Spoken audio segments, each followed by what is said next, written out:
Savannah, Georgia, 1839. The city glows like a polished mirror of the Old South, oaks heavy with Spanish moss, cobblestones slick after evening rain, verandas murmuring with gossip. In the Savannah Morning Republican of April 3rd, a single line slips past most readers until it doesn't. Marriage license issued to Mrs. Elizabeth Thornton, widow age 42, and Mr. James Bennett, age 26. The ink is ordinary. The implications are not. What the newspaper does not say, what the parlors and back alleys repeat in quick, breathless whispers, is that James Bennett had, until recently, been listed not as a man but as property on the Thornton plantation. He is the son of a house servant called Grace, purchased in 1822 from a Charleston trader. In the neat, relentless columns of plantation ledgers, his name evolves like a quiet rebellion. Grace's boy becomes James, then James Bennett. The addition of a surname is a tremor through the social bedrock. A surname suggests identity. Identity suggests intention. Elizabeth Thornton, born Elizabeth Montgomery, carries the weight of a very old name. Her grandfather crossed the ocean with General Oglethorpe in 1733. Her family's wealth, rice on the river, cotton inland, was harvested by hundreds of enslaved hands. At 17, she married Richard Thornton, a widower 28 years her senior, and took her place in a house on Reynolds Square where order was a virtue and silence an instrument. Richard's son William, only 5 years younger than his new stepmother, grew into a man in that same quiet. In 1826, a visiting cousin wrote admiringly that Elizabeth runs her household with remarkable efficiency, that Richard speaks little at dinner, and that a peculiar silence falls whenever he does. Polite words, but the hush they describe has a density to it, a pressure as if the house is a bell jar holding its air in place. Grace and her boy arrive in 1822 and are folded into that silence. Years pass. The ledgers record purchases as if ticking seconds: lamp oil, starch, needles, sugar. Then irregular entries appear: slates, pencils, primers tagged for JB's instruction. The initials are careful. The notation is dangerous. Teaching an enslaved boy to read is an act with consequences, but consequences, like truth, can sometimes be hidden in plain sight. There is the small study off the library, and farther away the old rice mill, rarely used after 1825. Both rooms take on a second life after dark. Savannah's summers are long. Thunderheads bloom, break, and drain into the river. By the mid-1830s, James is no longer a child. He carries himself with a poise that unsettles those who prefer their hierarchy simple. Servants say he reads accounts and tallies orders. A neighbor claims she's seen him walking the garden with Elizabeth, like companions, not mistress and servant. No one says this aloud in drawing rooms. In kitchens and quarters, people say it quietly, and then say nothing at all. In 1836, yellow fever takes Richard Thornton. The will, filed in Chatham County, leaves the estate to Elizabeth with provisions for William. It also contains a line that will baffle attorneys later. The servant James Bennett shall remain in the employ of my wife and shall not be sold or transferred under any circumstances. Why single out one man in an inventory of dozens? Why protect him? Elizabeth goes black-clad for a year. When she re-enters society, she is composed thinner and, according to a cousin's letter, altered. Visitors note that the household feels steady despite the master's absence. The books balance, the fields are managed, orders go out. If anything, the machine runs more smoothly. James is seen more often at the desk. He answers a merchant's knock when Elizabeth is indisposed. He signs his name with a hand practiced on cheap. Paper and finished on good, whispers. Thicken over the winter of 1838. A kitchen maid will later swear she entered the study without knocking at her, and found Elizabeth and James standing too close. A neighbor claims she saw them in the garden at dusk. Their heads bent over a camellia with the attention of botanists or co-conspirators. A cousin, visiting in February, writes that Elizabeth speaks of poetry and of feeling more alive than she can explain. He leaves unsettled, carrying a small rumour north in his pocket. January 15, 1839. William Thornton arrives at the plantation in a cold rain. What he witnesses inside the house, what he will only ever describe later as a violation of natural order, sends him galloping through the night to the sheriff in Savannah. By noon, James Bennett is in custody. By dusk, he is released. The city holds its breath. The church asks Elizabeth to spend a period in reflection. Reflection implies thought. Savannah wants contrition. Instead, 6 weeks later, the newspaper prints a line no one is ready to read. Between those lines, much has happened very quickly. Papers are drawn. A Philadelphia lawyer, Samuel Cooper, arrives, stays 2 nights and leaves. Money is converted into forms that travel easily. Banknotes, letters of credit, jewels sewn into hems.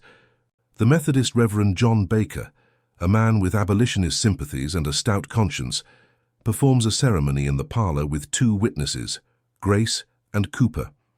No church, no organ, no crowd, just vows said softly in a room that once held lessons by candlelight. Then the city council meets in emergency session. Minutes are cleansed after the fact.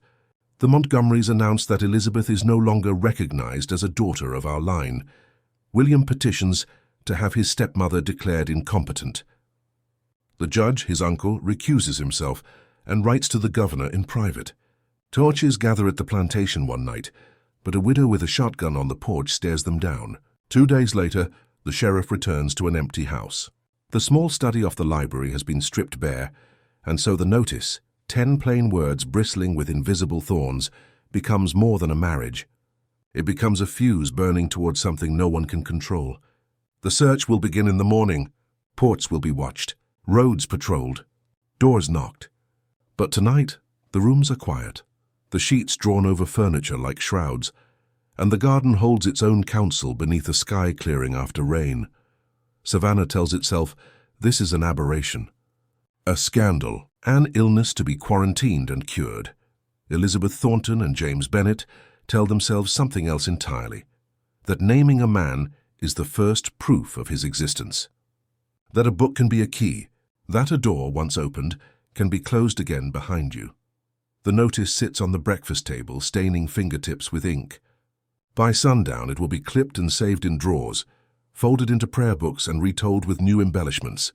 By morning, the carriage tracks will be washed faint by more rain, and the city will be awake to the realization that 2 people have quietly stepped out of one life and into another. The scandal has begun. The pursuit will follow, but for now the chapter ends where the notice begins, with a name, a choice, and a silence that no longer protects anyone. The Thornton Plantation, just beyond Savannah's eastern edge, had long been a picture of controlled order, white-columned, sun-bleached, and surrounded by endless rows of cotton shimmering beneath the Georgia heat. The house itself was known for its silence. Not the silence of peace, but of restraint, the kind that hums beneath conversation, that fills every pause at dinner, that weighs on the servants' steps in the corridors. Within that silence, 2 lives began to unfold, one visible, the other hidden. Elizabeth Thornton's days followed the rhythm of her station, mornings in the east parlor with ledgers and correspondence, afternoons hosting the wives of neighboring planters, evenings reading beneath the soft glow of whale oil lamps. She was by all accounts the image of Southern womanhood, graceful, composed, unassailable. But behind the routines of privilege she was restless. Her husband's long absences had left her in charge of the household, a role she performed with precision. Yet in the solitude between duties, a different kind of hunger stirred, not of the body at first, but of the mind. That quiet hunger found its answer in a child. Grace, the house servant purchased from Charleston in 1822, arrived with her son, a boy with sharp eyes and a voice that never trembled when he spoke. The ledgers call him James. The household called him Boy. Elizabeth, in her diary, would one day call him Bright beyond measure. At first she watched him from the distance of rank, noting how quickly he memorized verses recited in the drawing room, or how he repeated the gardener's Latin names for flowers. She began, as she often did, with curiosity. Then curiosity became indulgence. One morning she summoned Grace and asked to borrow the boy to help in the library. The request was ordinary enough. Many young servants dusted the bookcases or fetched volumes for their masters. But when the door closed behind them, the tone of the household shifted almost imperceptibly. Elizabeth placed a primer on the desk and traced her finger beneath the letters. "Do you know these?" she asked. He shook his head. "Then we shall begin." From that moment, the plantation's library, A space meant for polite reading and account-keeping became a classroom in secret. When Richard Thornton was away on business in Charleston or Augusta, the lessons grew longer. They spoke in whispers. She taught him letters, numbers, poetry. She hid slates and pencils behind books. Every risk she took, every candle lit after midnight, was an act punishable by ruin, yet she took it anyway. The rice mill, abandoned after new machinery was installed, soon became their refuge. It was half a mile from the main house, surrounded by reeds and the low drone of insects. There, away from the eyes of the household, Elizabeth taught freely. The air smelled of damp wood and river mud. The boy practiced his letters on the floorboards with chalk until his fingers turned white. It was there, according to fragments later found, that he wrote the same line again and again in careful script. "I am James Bennett. I am a man. I have a mind." At the bottom of the page, in another hand, elegant, deliberate, Elizabeth had written, "Excellent progress. You have earned your name today." That phrase would later echo like a secret vow between them. You have earned your name. By the early 1830s, the lessons had become habit. James was no longer a child, but a young man whose bearing unsettled the household. Servants whispered that he spoke like he was born to it. Visitors noticed his presence, the way he looked people in the eye, the way he read from ledgers as though they were novels. And Elizabeth, the widow in all but name, began to change too. Her letters to her cousin Anne reveal the first hints of what would come. "I lived two lives," she wrote in 1834, "the one that is seen, the one expected of me, and another that breathes only when the house is quiet. It is there, in that second life, that I feel most awake." Outside, Savannah continued to shine, carriages rattling down Abercorn Street, women in lace parasols gossiping on balconies, the bells of Christ Church marking the hours. Inside the Thornton plantation, time slowed. Teacher and student moved through their hidden routine like conspirators. When Richard Thornton returned from his trips, the old silence settled heavier. Elizabeth resumed her role at his side, her composure flawless, her voice gentle. But at night, when she passed the closed library door, she would pause, hearing the faint echo of chalk on wood, a whisper of the other life she had built, one not sanctioned by society or scripture. In 1835, the entries in her private journal began to shift from instruction to introspection. "He learns faster than any child I have known. His curiosity is endless, and I cannot help but feed it. There is danger in this, I know. But what harm can come from knowledge? Perhaps I teach him not only letters, but freedom." The line between duty and desire blurred slowly, like ink spreading through water. She found herself watching him, not as a student, but as a man, one whose every question carried both intelligence and quiet challenge. By 1836, the yellow fever epidemic struck Savannah, claiming her husband. The death freed Elizabeth in ways that frightened her. With mourning veils and black dresses came solitude, and in that solitude, James became her world. Neighbors began to talk.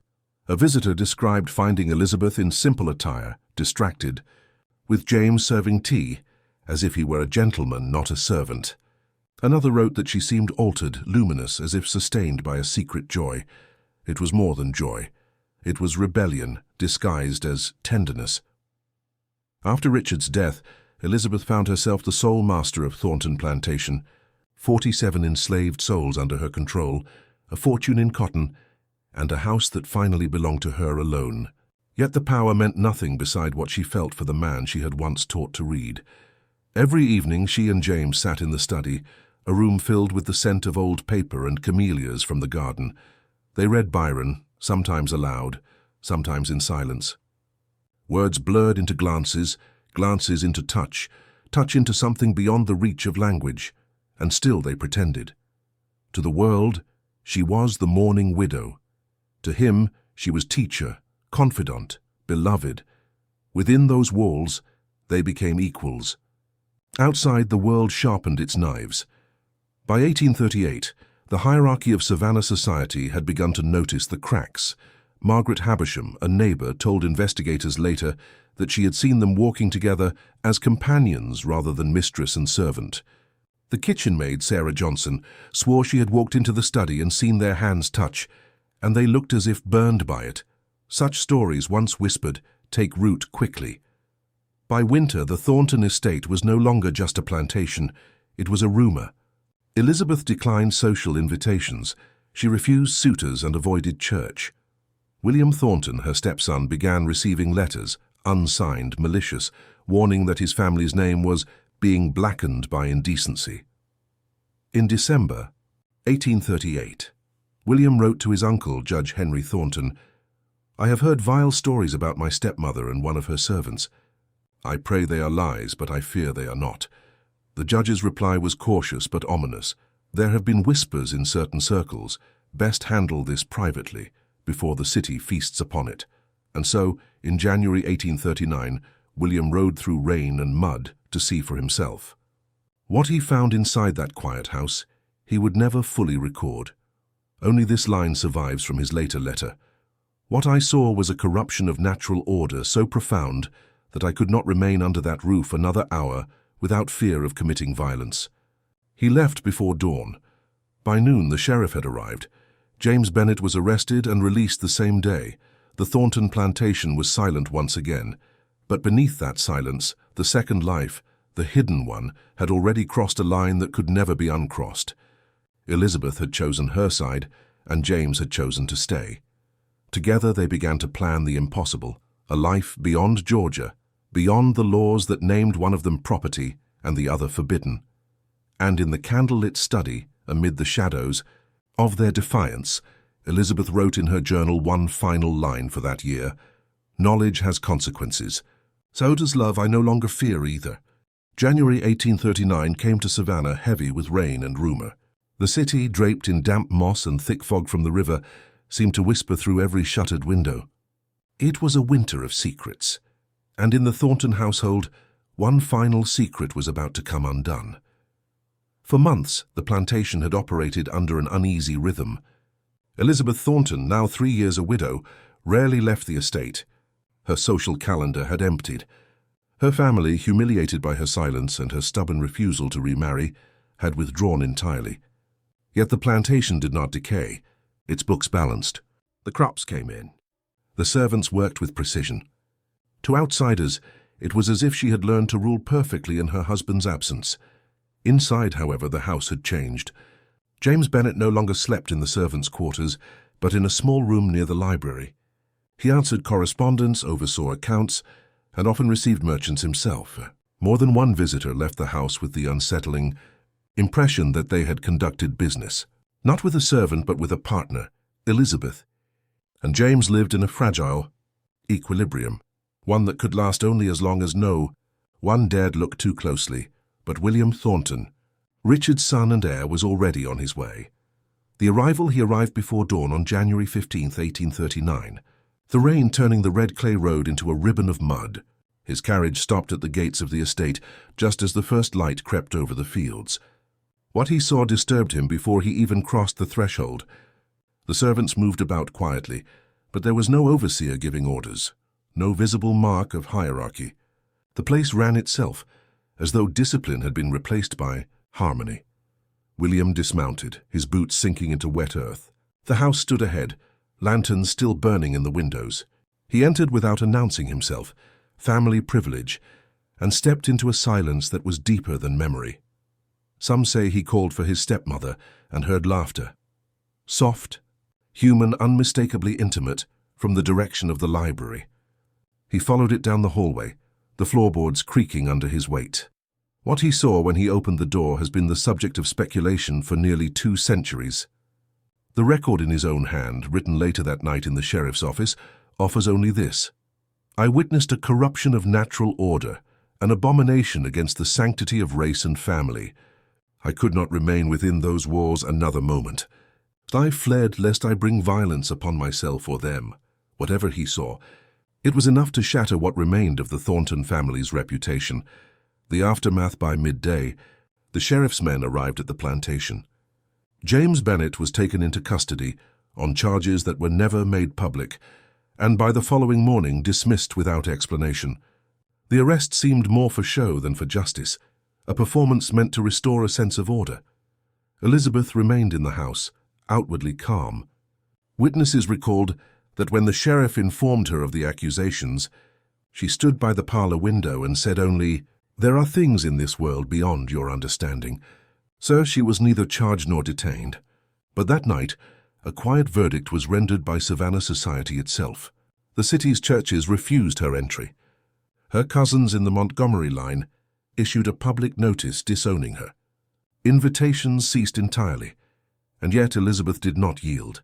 Neighbors later recalled seeing her walking the gardens at twilight, a shawl around her shoulders, the same figure who had once hosted grand dinners now alone among the camellias. They said James Bennett had returned to the house within days of his release, though no one dared speak to him directly. From that moment on, they were rarely seen apart. The whispering city rumors spread faster than rainwater through Savannah's streets. In drawing rooms, the story was told with horrified fascination, a lady of the Montgomery line and her former servant. In taverns it became darker, a tale of witchcraft, of madness, of obsession. Every retelling twisted the truth further, but one fact held firm. The widow Thornton had defied the boundaries that upheld the very structure of their world. The Savannah City Council convened an emergency meeting. Though the minutes were later expunged, the Savannah Mercury reported that members discussed a moral crisis of the gravest nature, threatening the sanctity of household order. Behind closed doors, William Thornton petitioned to have his stepmother declared mentally unfit. Her conduct, he wrote, was evidence of a mind diseased. Corrupted by unholy passions, he sought control of her property, claiming it was his duty to preserve the family's dignity, but the law proved less cooperative than he had hoped.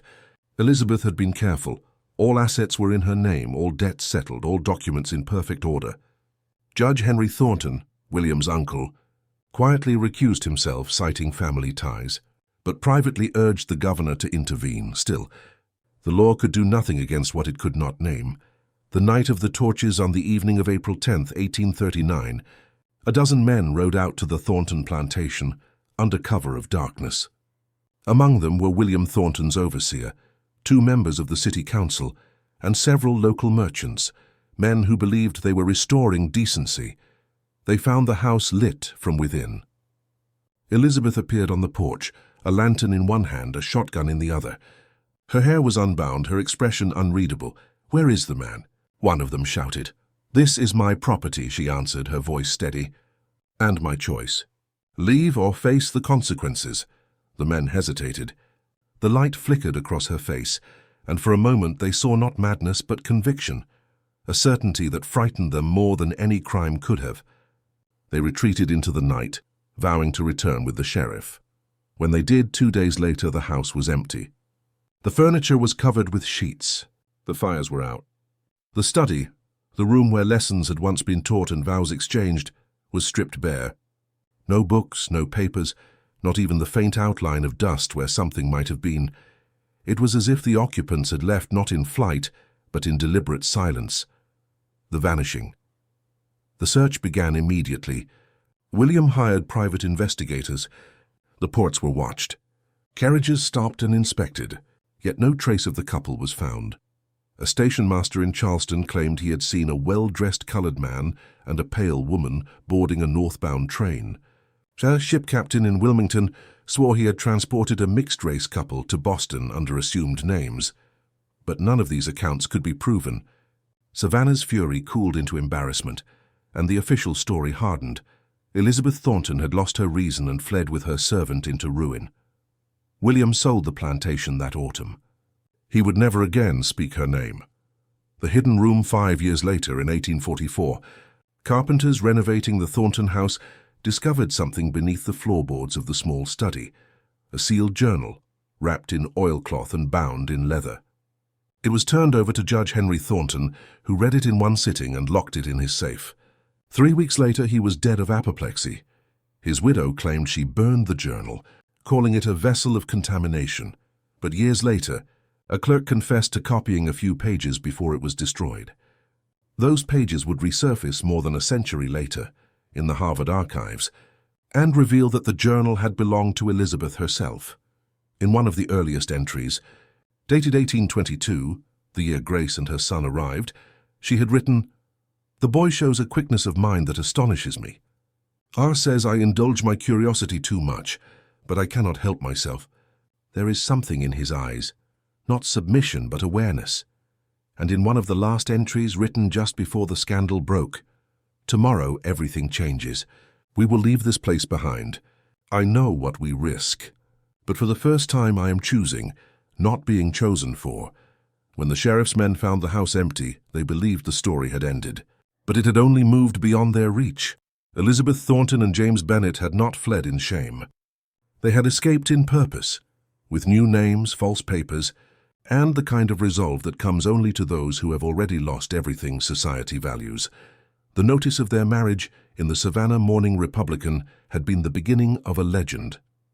Their disappearance was the birth of something far greater, the transformation of scandal into myth, and myth into silence, and Savannah, wrapped in its old moss and older secrets, would never fully silence that whisper again. The house stood empty for 5 years. After Elizabeth Thornton's disappearance in 1839, the plantation changed hands twice. Families moved in, tried to scrub the scandal from its walls, and moved out again when crops failed, when servants whispered, when strange sounds creaked through the halls at night. By 1844, the Grand Thornton estate, once the pride of Chatham County, had become little more than a decaying monument to gossip. That year, the new owners began renovations. Floors were pried open, walls stripped, furniture replaced. On an April morning, a worker in the library's adjoining study struck his hammer against a hollow board. The echo rang strange, soft, empty. He lifted the plank and found, nestled between beams of old pine, a small bundle wrapped in oilcloth. Inside lay a leather-bound journal, its pages brittle but intact, tied with blue ribbon. He carried it to the overseer, who took one look at the initials embossed in faded gold E. Toy Cowgan went pale. By week's end, the journal was in the hands of Judge Henry Thornton. The judge's secret. Henry Thornton was an old man by then, the last surviving elder of a once proud lineage. When the journal arrived, he dismissed his clerk for the evening, locked his study door and began to read. The next morning, his servants found him still at the desk. The lamp burned low, his face drawn and grey. He said nothing of what he'd read, only that the journal was to be secured and never spoken of again. He placed it in his safe, sealed with his personal crest. 3 weeks later, he suffered a sudden stroke. Before his death, he reportedly murmured a single phrase to his wife. "There are things in that book no Christian man should ever know." His widow, pious and terrified, burned the journal in the courtyard. The smoke rose black against the Georgia sky, but it was too late. Before the flames claimed the last page, the judge's young clerk, Thomas Wilberforce, had made a partial copy of certain passages. He carried those pages north when he left Savannah, eventually settling in Boston, where years later he shared them with a Harvard researcher named Dr. Nathaniel Harper. Those fragments, preserved in the university archives, would one day reveal the mind of Elizabeth Thornton in her own words. The early entries. The journal began in 1822, the year Grace and her son James arrived. "A new servant today," Elizabeth wrote. "The boy is 9, quick-eyed, watchful. There is something in him, an alertness uncommon for his age. R says he is stubborn. I think he is merely alive." At first, her entries were detached, the tone of a mistress writing about her household. But over the years, that tone softened, then blurred. The lessons she began in secret, the letters, the numbers, the books, became not acts of charity, but connection. "He learns faster than any child I've known," she wrote in 1827. "I tell myself this is an experiment, a test of potential. But sometimes, when he smiles at his own progress, I feel something I cannot name. R forbids further instruction," she noted in 1829. "Says knowledge spoils obedience. He does not understand. Obedience is not the same as peace." By 1830, her words grew conflicted. The boundary between teacher and student, mistress and servant, began to blur. "He recited Byron today," she wrote. "When he spoke the line, 'She walks in beauty like the night,' I saw in him not the child I had taught, but the man he has become. I closed the book and dismissed him, Later, I wept without understanding why, the forbidden bond after. Richard Thornton's death in 1836, Elizabeth's tone shifted entirely. Her entries grew personal, intimate, defiant. The house feels empty, yet alive. Jay and I walk in the garden at dusk. We speak of the future as if we had one. He asked today what freedom means. I told him it is not merely the absence of chains, but the presence of choice. He said, "Then neither of us are free yet." I fear he is right. One entry, copied in Wilberforce's hand, was dated the spring of 1838, less than a year before their disappearance. It is no longer enough to teach or to talk. We exist beyond those roles now. The world will not forgive what we are, but I no longer seek its forgiveness. He is my equal, though the law says otherwise. I will not live another year behind this mask of propriety. The later pages read almost like a plan. She wrote of a Philadelphia lawyer, Samuel Cooper, who had secured the necessary papers, of jewels sewn into clothing, of funds transferred north. She described her decision to marry James not in rebellion, but as reclamation. "Tomorrow everything changes," she wrote on March 30th, 1839. "Once vows are spoken, we will be gone before sunrise. Grace will remain for a time to maintain appearances. We have friends in the north who will help us. For the first time I am choosing rather than being chosen for." That was her final entry. The clerk's confession. When Wilberforce handed his copied fragments to Dr. Harper years later, he was an old man himself. He confessed that after reading the journal, he could never again think of history as pure record. Her words were not madness, he said. They were clarity. She saw the hypocrisy of her world and chose to defy it. The true scandal was not their love, but their courage. He also told Harper something he had never revealed publicly, that in 1852, while visiting Montreal, he had met a woman who called herself Mrs. Jane Bennett. She was refined, grey-haired, and soft-spoken. When he asked if she had ever lived, in Georgia she smiled faintly and said, "I have lived many places, but I remember Savannah when the air smelled of camellias." On her parlor wall hung a portrait of a dark-skinned man in formal dress. When Wilberforce inquired about it, she replied, "My late husband. He died of pneumonia 3 years ago." Wilberforce left the house convinced he had just shared tea with the woman whose words had haunted him for decades. He never reported it. Some truths, he said, are safer left unproven. The legacy of the journal for decades, the story of Elizabeth. Thornton's journal was dismissed as rumor, a southern ghost tale born of scandal. But the fragments found at Harvard in 1958 proved otherwise. The handwriting matched Elizabeth's correspondence preserved in the Georgia Historical Society. The ink, paper, even the phrasing aligned with letters from the 1830s. And yet, for all its historical value, the journal revealed more than historians were prepared to face. It was not merely the record of a forbidden love, it was a confession, a manifesto. It exposed the quiet rebellion that existed within plantation walls, not of bloodshed or escape, but of thought, of tenderness, of humanity crossing lines that were never meant to bend. One historian later wrote, "In teaching him to read, Elizabeth Thornton taught herself to see. And once she saw, she could never again be blind to the world she lived in." When workers sealed the floorboards again in 1844, the room returned to silence. But beneath the wood, beneath the soil and the decades that followed, her words survived, scattered, burned, rewritten, yet unextinguished. They told not only of one woman and one man, but of a truth the South could not bury. That love, once awakened, does not obey the laws of men nor die when denied its name. The journal beneath the floorboards became the heartbeat of the legend, proof that the scandal of 1839 was not madness, but meaning. The night they vanished, Savannah slept beneath the weight of a thunderstorm. Lightning flickered over the river, illuminating the rooftops and the moss-hung oaks in brief ghostly flashes. Rain whispered against the cobblestones, carrying with it the scent of salt and magnolia.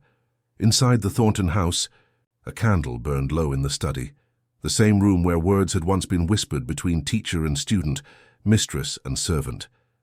The furniture stood covered, the bookshelves stripped, the air still. On the desk lay a single folded note sealed in wax. It was addressed to no one. By the time dawn broke, the house was empty. The preparation, the escape had not been sudden. It had been planned for years, in quiet conversations and coded letters, in small acts that went unnoticed.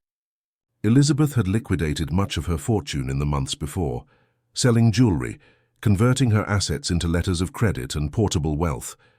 Samuel Cooper, the Philadelphia lawyer with abolitionist ties, had provided documents, false names, travel permits, and the all-important freedom papers for James Bennett. The final arrangements were precise. The schooner Mary Jane was scheduled to depart from the port of Savannah for Philadelphia on April 12, 1839. Among its passengers were listed Mrs. E. Smith and Mr. J. Smith, described as aunt and nephew traveling on family business. Their passage had been booked weeks earlier under Cooper's direction. Grace, James's mother, remained behind, at least for a time. According to later letters discovered in New York, she insisted on staying to keep the secret safe. It was she who covered the furniture, who locked the doors, who placed the note on the desk before walking out into the dawn. Elizabeth and James left the plantation under cover of rain, their carriage wheels muffled by mud. A trunk containing money, clothing, and documents was hidden beneath sacks of cotton. They traveled first to Charleston, then north to Wilmington, where a merchant ship waited to take them to Philadelphia. The journey Elizabeth's journal ends before the journey, but other fragments, letters, receipts, and testimonies trace their flight with astonishing precision. A passenger on the Mary Jane later recalled a woman of fine bearing and quiet grace traveling with a young man who carried himself more like a scholar than a servant. They kept to themselves, speaking little, though once, during a sudden squall, the witness claimed to hear her recite lines from Byron under her breath. For freedom's battle once begun, bequeathed by bleeding sire to son, though baffled oft, is ever won. When the ship docked in Philadelphia, Samuel Cooper was waiting. He provided them with new identities, Mr. and Mrs. James Bennett, importers of fine teas and spices. He also introduced them to members of a Quaker network, sympathetic to the abolitionist cause.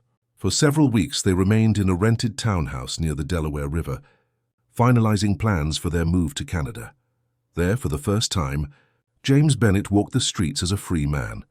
Imagine it, the April wind biting his face, the bustle of the docks, the sound of English and German and French mingling in the markets. No overseer's eyes upon him, no whispered slur. He could look people in the eye and not be punished for it. Elizabeth, meanwhile, wrote to Grace, though no letter survives in full. One fragment quoted decades later reads, "We are safe for now. I breathe without fear, and yet the air tastes strange, like a world newly born. I wish you could see him here. He stands tall, unafraid. We speak of a future I scarcely dared imagine." The pursuit back in Savannah, William Thornton was not content to let the matter fade. He hired detectives, posted notices, and sent inquiries as far north as Boston. Newspapers reported the scandal in hushed tones. A moral catastrophe, one called it. Her union unblessed by God or law. But every trail went cold. A station master in Charleston mentioned a couple matching their description boarding a northbound train. A ship captain in Wilmington claimed to have carried them under assumed names. Still, there was no proof. Each sighting dissolved like smoke. By midsummer, Savannah's fury turned to silence. The family estate was sold. The servants dispersed. William fled the city, ashamed and bitter. The Thornton name, once gilded with respect, became a cautionary whisper, spoken only in warning to young women of romantic temperaments. The crossing from Philadelphia, Elizabeth and James traveled north by stagecoach, following a route well known to abolitionist sympathizers. They stayed in safe houses run by Quaker families, traveling mostly at night. By June, they reached the Canadian border, crossing into British territory, where the Fugitive Slave Act held no authority. Montreal was their destination, a city of stone streets and new beginnings. In the summer of 1839, the Montreal Gazette listed a new business on Rue St. Paul, James Bennett and Cobers, importers of teas and spices. No one inquired further. No one recognized the widow of Savannah's most infamous scandal. Within weeks they were settled. A modest shop, a rented home, a quiet life. Neighbors saw them walking together each morning, she in simple grey dresses, he in a dark coat and hat. To the city, they were simply another couple seeking fortune in the north. To each other, they were everything the world had tried to forbid. The price of freedom came with a different kind of burden. Theirs was not the life of luxury Elizabeth had once known, but a life of constant watchfulness. They lived simply, worked constantly, and avoided questions. Even in Montreal, whispers could be dangerous. A diary kept by a shop assistant, Marie Leblanc, years later, described them with affection. Madame Bennett speaks French with an American accent. She's always kind, but there is sadness in her eyes. Monsieur Bennett treats her with great respect, like one might a queen. When they look at each other, it is as if they share some secret language. And perhaps they did. In the evenings, when the shop closed, they would sit by the window and read aloud. The same poems. The same passages from Byron that had once echoed through the Savannah nights. The garden behind their house bloomed with camellias, a flower Elizabeth had carried north from the plantation. It was their last link to the life they had left behind, the world they left. Meanwhile, in Georgia, the Thornton plantation withered. The fields turned fallow, the main house decayed, and the story of the widow who ran off with her servant became local legend, part scandal, part ghost tale. Some said they drowned in the river. Others swore they had been seen in disguise aboard a steamer bound for Europe. Few believed they had survived, but far to the north, beneath Montreal's slate-grey skies, they lived quietly, two people who had rewritten their fate. James found a new purpose in his work. His business prospered modestly. His reputation grew. Elizabeth learned to speak French, to navigate a world where their pasts were irrelevant. For the first time, they were not mistress and servant, not symbols of sin or defiance. They were simply James and Elizabeth Bennett, husband and wife. The promise in the few surviving papers believed to have been written by Elizabeth in those years. One line appears again and again, almost like a prayer. Freedom is not a place. It is a choice made over and over again, and so they chose it every day. In the shop where they sold tea to strangers. In the small house with a garden of white camellias. In the silence of nights where no one could condemn them. They had fled Savannah not to escape punishment, but to claim their humanity.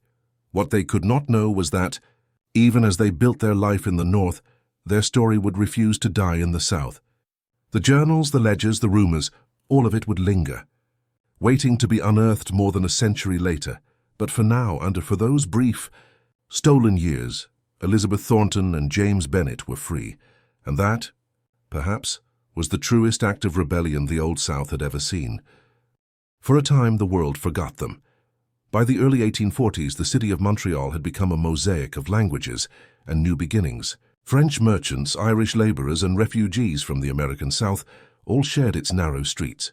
Amid this quiet chaos, James and Elizabeth Bennett began their second life, not as fugitives, not as legend, but as ordinary people. Their shop on Rue St. Paul sat between a tailor's storefront and a modest bakery.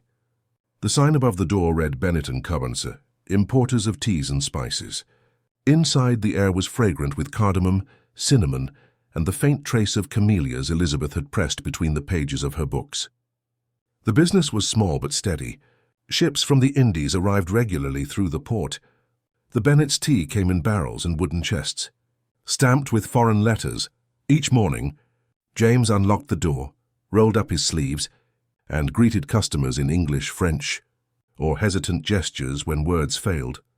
Elizabeth kept the accounts, her handwriting neat and deliberate. In this simple rhythm of labor and rest, they discovered something resembling peace. The house on Rue Antoine, their home, stood only a few streets away, a narrow stone townhouse with ivy climbing the walls. From the upper windows, they could see the steeple of Notre Dame and the slow drift of carriages along the cobblestones. The neighbors spoke of them kindly. Madame Bennett, they said, was quiet and gracious, with a faint accent that no one could quite place. Mr. Bennett, dignified and soft-spoken, seemed educated, a man who read the papers and carried himself like someone born for better things. At night, the warm glow of their parlor window could be seen from the street. Behind those curtains they read together, poetry, news from abroad, and occasionally a Bible they kept not for faith but for language.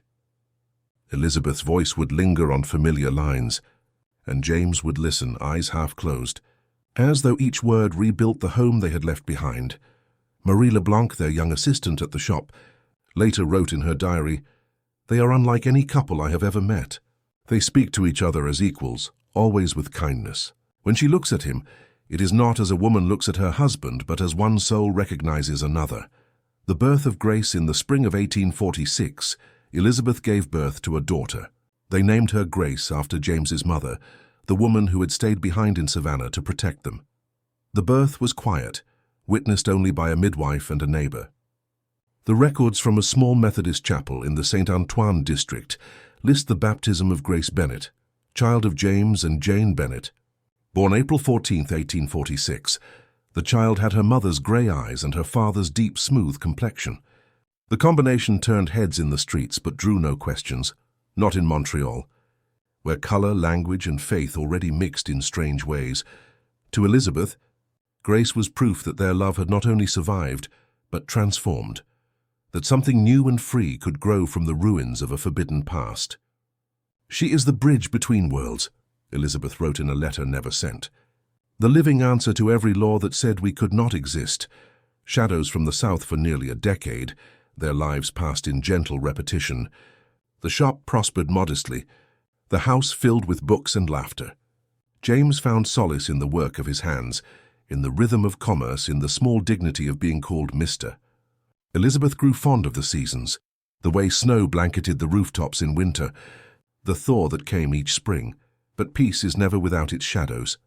Occasionally, an American traveler would enter the shop, his accent southern, his curiosity sharpened by memory. Most saw only a polite merchant and his well-dressed wife, but sometimes there was a pause, a flicker of recognition. Marie Leblanc once described such a moment in her diary. "A gentleman from Boston questioned Mr. Bennett about his background. He said, 'I was raised in the South, sir, but I prefer the climate of Canada, both meteorological and social.' His wife smiled, but I saw her hands tremble. These encounters left Elizabeth shaken for days. She feared that one careless word could unravel the life they had built. Her nightmares returned, visions of torches in the night, of the Savannah River glinting under stormlight. James would wake beside her, whispering, 'We're safe. You're home.' Yet even he sometimes looked out the window as though expecting the past to arrive by carriage. Grace grows by the 1850s. Their daughter was 8. She spoke fluent French and English, and neighbors said she sang constantly, hymns from church, songs her mother taught her from Georgia days. Elizabeth homeschooled her, teaching from the same worn primers she had once used with James, the same words repeated, freedom, choice, name. In 1852, when Grace was 6, Thomas Wilberforce visited Montreal and met a woman he believed to be Elizabeth. His account, recorded later in Harvard's archives, described her as refined, kind, and touched by a quiet sadness. When he mentioned Savannah, she denied knowing it, yet offered him tea in a porcelain cup painted with camellias. On the wall behind her hung a portrait of a dark-skinned man in formal attire.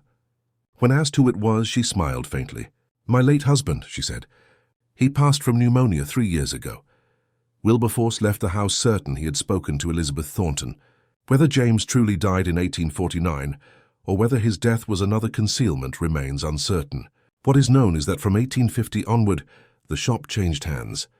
Bennett & Co. disappeared from the city records, and Mrs. Jane Bennett, widow, began appearing in church donation lists.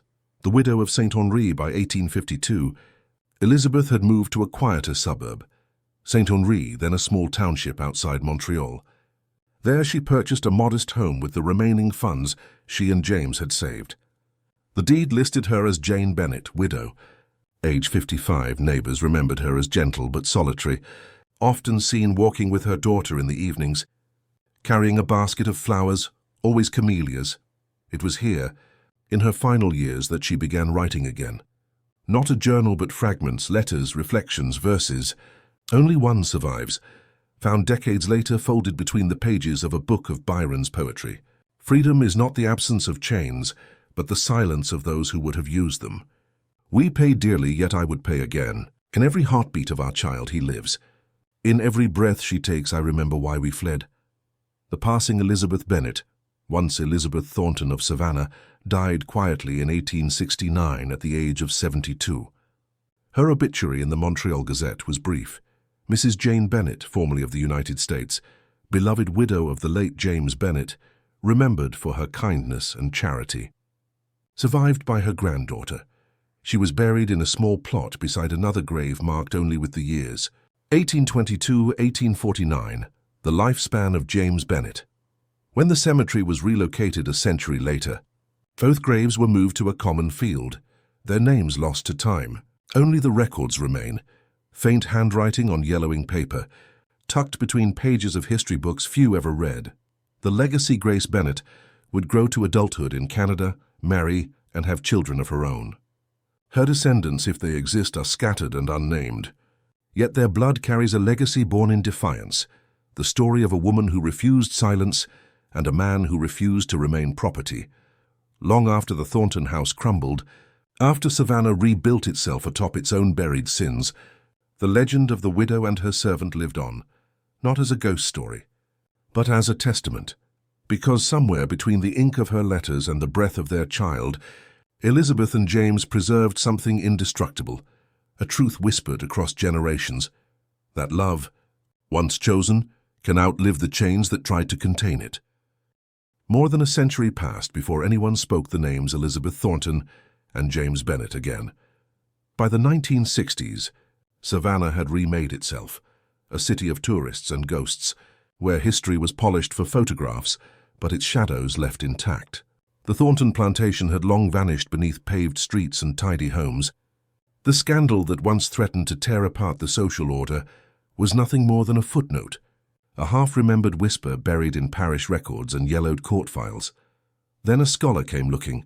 Her name was Dr. Elena Hammond, a historian from Emory University, known for her meticulous research on antebellum women's diaries. She was brilliant, reserved, and unafraid to dig where others dared not. In 1961, while reviewing plantation inventories at the Georgia Historical Society, she stumbled upon a ledger with an unusual entry. Expenses for the instruction of J.B., books, slate, writing materials. It was dated 1832 and signed E. Thornton. The initials caught her attention. The handwriting, delicate, deliberate, matched another she had seen in a letter to the Montgomery family, a name steeped in Savannah's colonial history. Intrigued, she began to trace the fragments, letters, wills, faded newspaper clippings. What she found would consume the rest of her life, the scholar and the ghost doctor. Hammond's notes, later catalogued posthumously, reveal a researcher slowly pulled into obsession. At first, her inquiry was purely academic, a study of female agency in the antebellum South. But soon the pieces began to align into something larger, darker, and far more personal. A marriage record, 1839, Elizabeth Thornton to James Bennett. A court petition by William Thornton, filed and withdrawn within weeks. First sealed city council document marked expunged for moral cause. The deeper she went, the more resistance she encountered. Archives misplaced files, letters vanished. An entire box labeled Thornton Family Papers was reported missing during transfer. In her journal she wrote, "The silences around this story are deliberate. Someone wanted them gone, not forgotten but erased. Which means there is something worth remembering." She visited Reynolds Square, where the old Thornton mansion had once stood. A parking lot occupied the site now, but locals still spoke of strange lights seen in the upper windows of a nearby house. Tour guides called it the Widow's Watch, claiming the ghost of Elizabeth Thornton wandered the square searching for her lost husband. Hammond smiled at the superstition, but noted it carefully. "Legends," she wrote, "are history's camouflage. The box beneath the soil in 1957, during construction near the old plantation site, workers had unearthed a small metal box buried 3 feet deep. Inside were 3 objects, a cameo brooch, a pressed camellia flower, perfectly preserved between glass plates, a lock of hair tied with blue thread, 2 strands, one pale, one dark. The items had been logged but never examined.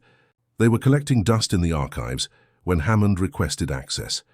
She compared the brooch to Elizabeth's wedding inventory from 1818. It was identical.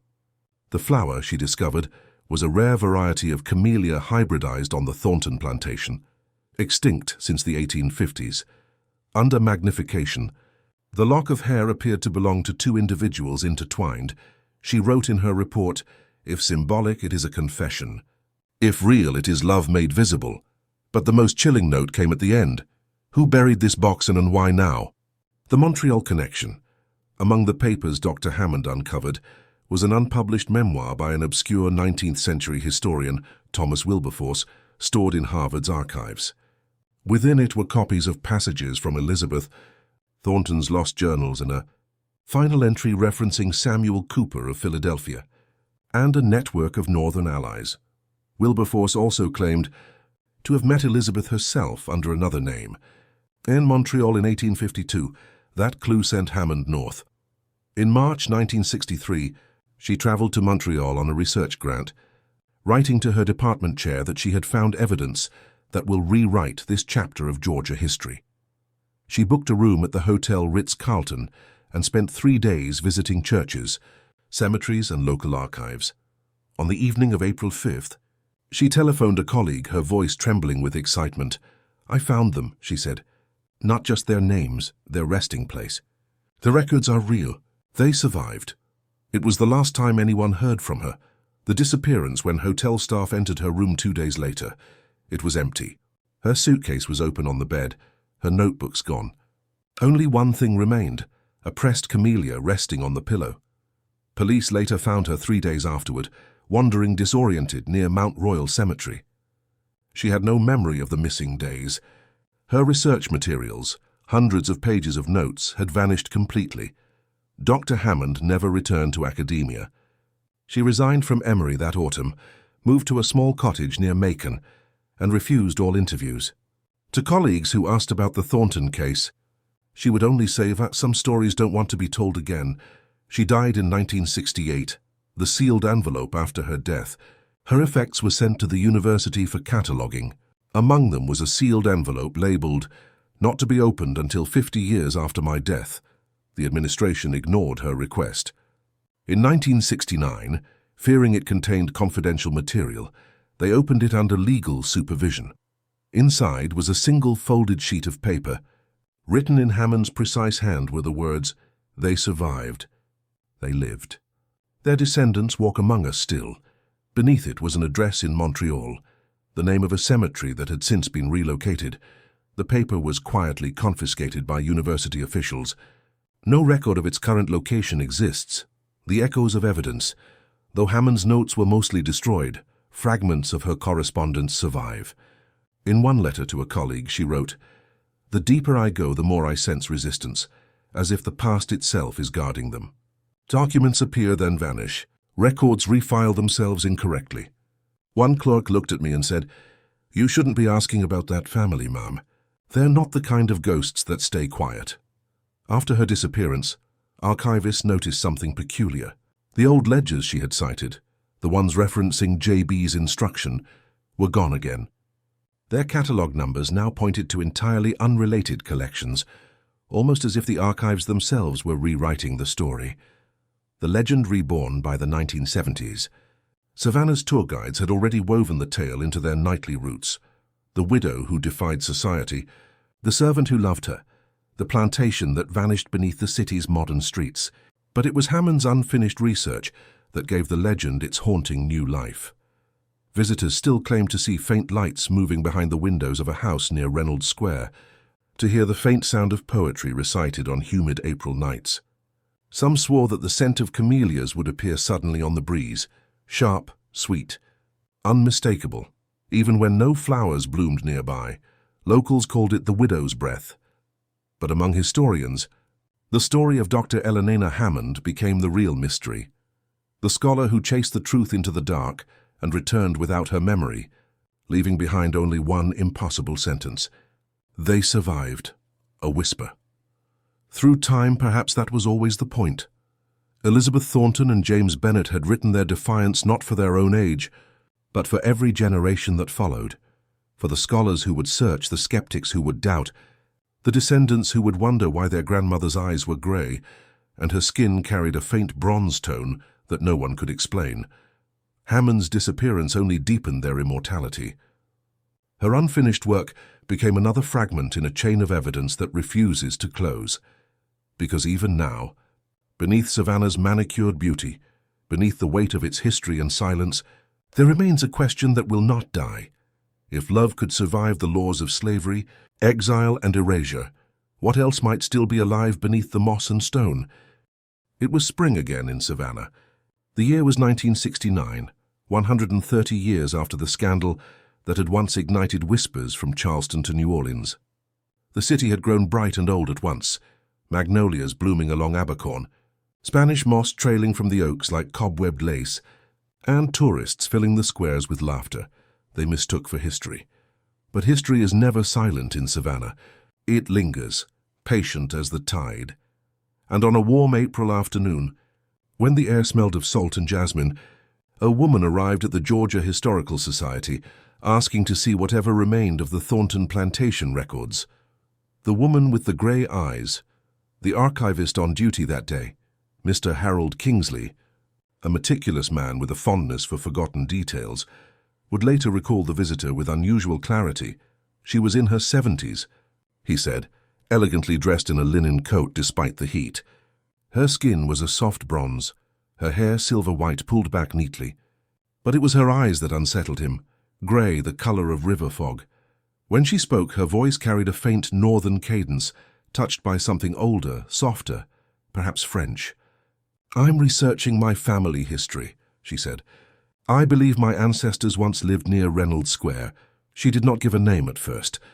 Kingsley brought out the surviving ledgers and fragile court transcriptions, the few scraps that had escaped fire, neglect, and deliberate destruction. He watched as she handled them gently, her fingers tracing each faded line like someone reacquainting herself with a language she'd almost forgotten. Hours passed. She asked for no assistance, made no notes, and seemed to know exactly which papers to request. Finally, she looked up and asked almost casually, "Do you still have the items found in 1957? The brooch, the pressed flower, the lock of hair?" Kingsley blinked. Few people even knew those artifacts existed. "Yes," he said slowly. "They're in the display case down the hall." She thanked him and rose, her movements measured, as though she carried something fragile within her, the touch of memory. The archivist followed discreetly as she approached the glass case. The cameo brooch caught the light, its ivory profile of a woman's face serene, eternal. Beside it lay the pressed camellia, its petals ghost-pale with age, and the intertwined lock of hair, bound with blue thread. The woman stood before them for a long time, motionless. Then she smiled, not the polite smile of a visitor, but one of quiet recognition. She raised her hand and touched the glass with the tips of her fingers, almost reverently, as if greeting something lost. "Some stories," she murmured, "are better left untold, but that doesn't make them any less true." Her words were soft, but the archivist heard them clearly. He swore later that in that moment, the air changed, heavy with the scent of flowers that shouldn't have been there. Camellias, sweet and cold at once. When he turned to fetch another visitor log, she was gone. No name. No record of her departure, only a faint fingerprint on the glass. The archivist's account missed her. Kingsley filed a brief report that same evening. Elderly woman, unknown identity, reviewed Thornton documents. Possibly descendant, no official record left per her request. He thought little more of it, until years later when renovations forced the relocation of the archives. The old case containing the brooch and flower was emptied for preservation. Inside, beneath the cloth lining, staff found a slip of paper that had not been there before. In delicate handwriting, it read, "She taught him to read beneath the sound of rain." He called her by her name at last, no signature. The bloodline theories multiplied. Some believed the visitor was a descendant of Grace Bennett, the child born in Montreal in 1846. Others speculated she was merely an academic, following up on Dr. Hammond's research. But the archivist, in interviews before his death in 1983, insisted otherwise. "She didn't come to study," he said. "She came to remember." Indeed, genealogists later uncovered faint traces. A Grace Bennett listed in 1867 as heir to Jane Bennett of St. Henri, Quebec. A Margaret Bennett appearing in census records from Albany in 1880. Then the line scattered northward, thinning into anonymity. Perhaps the woman in 1969 carried that legacy in her blood, one generation born from defiance, another from silence, and perhaps she knew, better than any historian, that what survived was not just a scandal, but a lineage built on an impossible act of courage. A widow and the man she once owned, who chose each other against a world that forbade it. The echo in the square that same year. A new apartment complex was built near the old Thornton site. Workers digging the foundation claimed to hear faint strains of a woman's voice, reciting poetry in the rain. Others dismissed it as the wind through the live oaks, but locals still tell the story. On certain April nights, when the air hangs heavy and the river glimmers like molten glass, a light moves slowly from window to window in the house near Reynolds Square. Sometimes the scent of camellias drifts on the breeze. They say if you listen closely, you can hear two voices, one male, one female, reading softly to each other. She walks in beauty like the night. And then silence. What remains in the end, history offers no final verdict, only fragments. A marriage record. A ledger entry. A brooch, a flower, a lock of hair, a scholar who vanished. A woman with grey eyes who smiled at the past and walked away. What we are left with is not a conclusion, but an echo. The story of two souls who refused to be defined by the chains that bound them, whose love, scandalous, forbidden, and unyielding, crossed the boundaries of race, law, and time itself. Perhaps their descendants walk among us, unaware of the storm their ancestors once faced for the simple right to love freely. Perhaps their legacy lingers only in the scent of camellias, in the hush of Savannah's April nights, in the archives where their names still sleep beneath dust and reverence. But one truth endures. Unchanged by centuries, they survived. And in surviving, they proved that even in the darkest corners of history, love leaves its mark, unburned, unburied, and utterly alive.